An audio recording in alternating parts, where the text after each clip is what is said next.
Rizky, Ada Bu. Ramadan, Ada Ibu cantik. Ferdi. Ada Bu.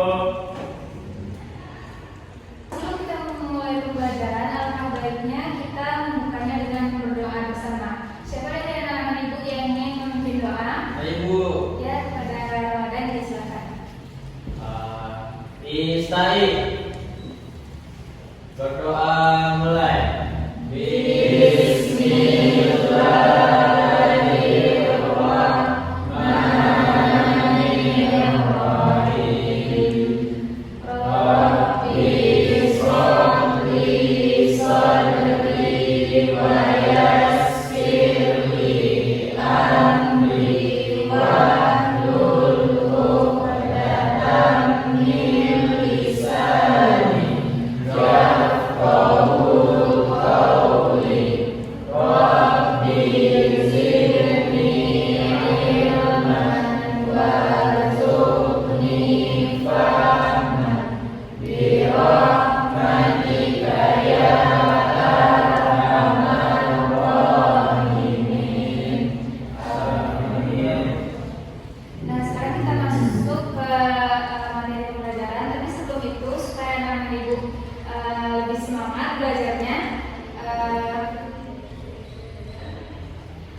Tidak, Bu.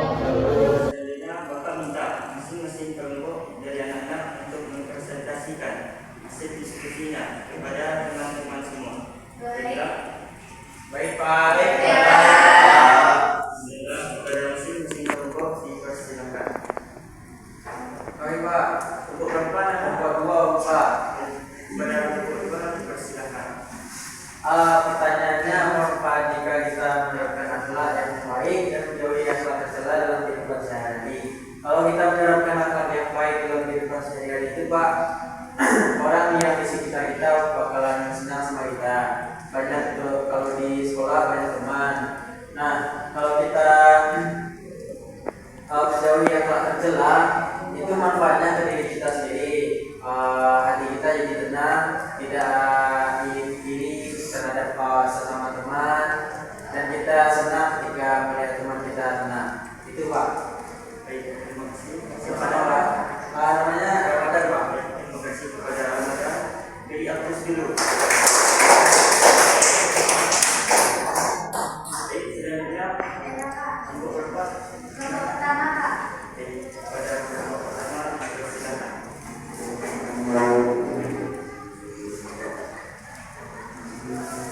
Mengapa akhlak tercela itu dilarang dalam Islam? Saya akan menjawab. Akhlak tercela itu dilarang dalam Islam karena dapat merusak hubungan antara manusia dengan Allah dan antara manusia dengan manusia lainnya. Islam menekankan pentingnya takziah sebagai bagian dari iman dan ketakwaan kepada Allah Subhanahu wa taala. Baik, siapa namanya? Wanita. Terima kasih kepada kami dari Agus. Baik, selanjutnya kepada kelompok lanjut. Silakan. Ya, saya akan menjawab bahwa yang membedakan akhlak yang baik dan akhlak yang buruk. Akhlak yang baik itu muncul dari sifat yang dari hati yang bersih, iman yang kuat, dan yang tulus untuk membantu sesama. Perilakunya itu muncul dari kegiatan berbuat kebaikan dan mengikuti di daerah amal. Selanjutnya yang sifat akhlak yang buruk yaitu muncul dari hati yang iri, sombong, marah. Perilaku ini dilakukan tanpa mempertimbangkan moral dan dipengaruhi oleh emosi seseorang tersebut. Itu yang dapat kita sampaikan. Baik, terima kasih. Siapa namanya tadi? Terima kasih kepada Lagi dari Agus kepada tercela ini termasuk perbuatan dosa. Hidup ini mengajarkan kita tentang dua hal, yaitu sabar tentang apa yang belum kita miliki dan bersyukur tentang apa yang telah kita miliki. Kita sebagai manusia yang beriman itu sama-sama mendapatkan hikmah dari Allah. Baik, sekian. Terima kasih, Pak. Terima kasih, Pak. Oke, baik anak, Bapak akan menjelaskan tentang materi akhlak tercela. Nah, tadi juga kan sudah dijelaskan tentang akhlak tercela. Juga tadi sudah ditayangkan video tentang contoh akhlak tercela. Nah, sebelum itu kita lihat dulu apa sih itu akhlak tercela ini. Nah, ada yang tahu? Tidak, tidak. Baik, Bapak jelaskan. Yang pertama itu akhlak tercela. Akhlak itu adalah suatu sifat atau sikap seseorang. Nah, sedangkan akhlak tercela itu adalah suatu sikap atau sifat seseorang, tapi itu suatu perbuatan yang buruk dan itu bertentangan dengan ajaran syariat. Nah, juga akhlak tercela itu juga disebut dengan akhlak mazmumah atau akhlak yang buruk. Nah, akhlak yang buruk ini dibenci oleh Allah. Kita lihat apa sih ciri-ciri atau jenis-jenis jenis-jenis akhlak tercela itu. Contohnya tadi sudah ditayangkan dalam video. Nah, itu salah satu contoh akhlak tercela. Apa itu salah satu contoh? Itu iri dan dengki. Itu iri dan dengki itu tidak boleh. Kita tidak boleh SMS susah melihat orang senang itu termasuk akhlak tercela. Itu salah satunya termasuk yang dibenci oleh Allah. Kemudian juga ada yang lainnya tentang berdusta. Itu termasuk akhlak tercela. Banyak sekarang kita lihat banyak orang yang menipu itu adalah akhlak tercela. Nah, untuk itu mari kita sama-sama menjaga diri kita dari perbuatan akhlak tercela tersebut. Karena dampak dari akhlak tercela ini kita berdosa dan juga pahala amal ibadah kita itu hilang gitu. Dan kalau kita telah hilang pahalanya dan juga kita melakukan amal ibadah itu akan benci oleh Allah. Kalau kita benci oleh Allah maka akan turun kita dan akhirnya nanti kalau kita tidak tobat maka kita masuk neraka. Baik anak-anak, di sini Bapak akan menjelaskan atau memberitahukan tentang dalil akhlak tercela, dilarangnya akhlak tercela tersebut. Dalilnya itu ada di dalam Al-Quran surah An-Nisa ayat 32 yang dimana berbunyi. Baik anak bapak semuanya, di sini Bapak akan memberitahu tentang dalil dilarangnya akhlak tercela. Yaitu dalilnya terdapat di dalam Al-Quran surah An-Nisa ayat 32 yang berbunyi Bismillahirrahmanirrahim wa la tatamannaw ma fadlallahu bihi ba'dakum 'ala ba'd, yang artinya dan jangan kamu iri hati terhadap karunia yang telah dilimpahkan Allah kepadamu atas sebagian yang lain. Dan dalam hadis juga sudah dijelaskan dari mana dari Abu Hurairah radhiyallahu anhu mengatakan bahwa Rasulullah SAW bersabda, dan janganlah kalian saling iri, jangan kalian saling membenci, jangan kalian saling membelakangi. Jadilah kalian hamba-hamba Allah yang bersaudara. Di dalam dalil ini kita ditegaskan untuk menjauhkan rasa iri dan meningkatkan rasa persaudaraan antar sesama muslim. Karena jika iri dan dengki itu merupakan sesuatu akhlak yang tercela. Nah, baik dengan anak bapak semuanya. Setelah materi yang Bapak jelaskan dari awal sampai akhir, nah ada beberapa poin penting yang harus anak bapak pahami. Nah, bapak akan menunjuk satu orang atau dari anak-anak ada yang berdiri dan menjelaskan apa saja poin penting yang dapat dipahami dalam pembelajaran kita kali ini. Silakan satu orang. Pada Zulfajri. Silakan Zulfajri. Sini aja boleh. Boleh. Baik Bapak, poin-poin penting dari materi kita. Yang pertama, akhlak tercela. Akhlak tercela itu adalah akhlak yang dibenci atau dibenci oleh Allah. Dan itu contohnya seperti iri, dengki, berdusta. Dan dampaknya nanti kalau kita dibenci oleh Allah, kita kena azab sama Allah dan terus masuk neraka. Oke, berikan untuk tadi. Nah, itu memang benar anak-anak bapak semuanya. Ketika kita melihat teman kita atau tetangga kita, misalnya teman kita memakai sepatu baru ke dalam kelasnya, kita tidak boleh iri hati dan kita pun tidak boleh memaksakan diri kalau kita harus mendapatkan apa yang dimiliki oleh teman kita. Nah, itulah salah satu poin pentingnya. Dan juga kita tidak boleh seperti video yang sudah Bapak tayangkan, kita tidak boleh mengharapkan hal yang lebih dari apa yang kita telah lakukan kepada Allah. Misalkan di video yang sudah Bapak tayangkan, di mana videonya orang itu bilang, saya yang sering ibadah, kenapa tidak saya yang dapatkan? Nah, kita ibadah itu mengharapkan pahala dan keridhaan dari Allah Subhanahu wa taala. Bukan mengharapkan apa yang kita inginkan. Dan dia anak bapak semuanya, ketika anak bapak beribadah, berharaplah pahala, berharaplah ibadah yang sempurna, tidak mengharapkan sesuatu yang Anda inginkan lalu Anda ibadah, itu tidak boleh. Nah, itu salah satu perbuatan atau sifat yang buruk, dan itu akan orang-orang seperti itu nantinya akan mendapatkan dosa besar dan kemungkinan bisa masuk terjerumus ke dalam neraka Allah kalau orang tersebut terus seperti itu, tidak mengharapkan pahala melainkan mengharapkan apa yang dia inginkan di atas dunia. Nah, itulah validasi sedikit dari Bapak tentang materi yang telah Bapak terangkan.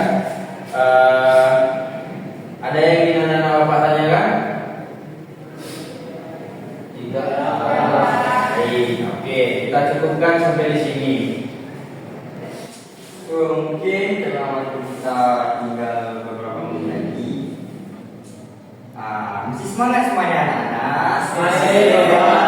Ini Bapak berdasai, anak-anak jawab dulu ya. Iya, Bapak. Halo, anak-anak bilang. Hai. Hai. Halo.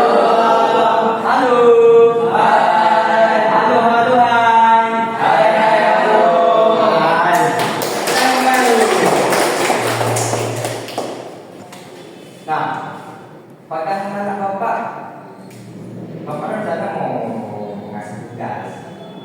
Karena tadi kita di bab yang kedua ini sudah habis. Bapak mau ngasih tugas pada anak-anak teman. Tidak banyak, cuma satu soal saja. Oke, Baik, Pak. boleh dibuka bukunya? Ya, Pak.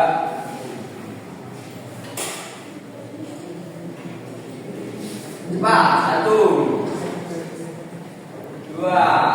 Pak, buku saya tinggal, Pak. Oh, tinggal. Pakai HP, Dari Pak. mana? Pakai HP, Pak. Pakai HP. Ya. Kelupaan banyak. Kawan-kawan. Oke, Pak. Satu berdua boleh, Pak? Boleh nak. Bapak nak. Oke, pertanyaannya cuma satu saja. Dikumpul di minggu depan ya. Baik, Bapak. Ya, soalnya bagaimana sifat hasad atau iri bisa menghanguskan amal kebaikan. Amal apa tadi Pak? Amal kebaikan bisa menghanguskan amal kebaikan. Udah kan? Ya. Nah, kumpul minggu Pak. Jangan ada yang nggak kuat. Kalau ada yang nggak kuat, ketahuan beri kamu di belakang. Tim tinggal Bapak. Kalau kamu gimana, Pak? Kalau nggak kuat, kita kasih hukuman. Oke, sepakat semuanya? Bapak.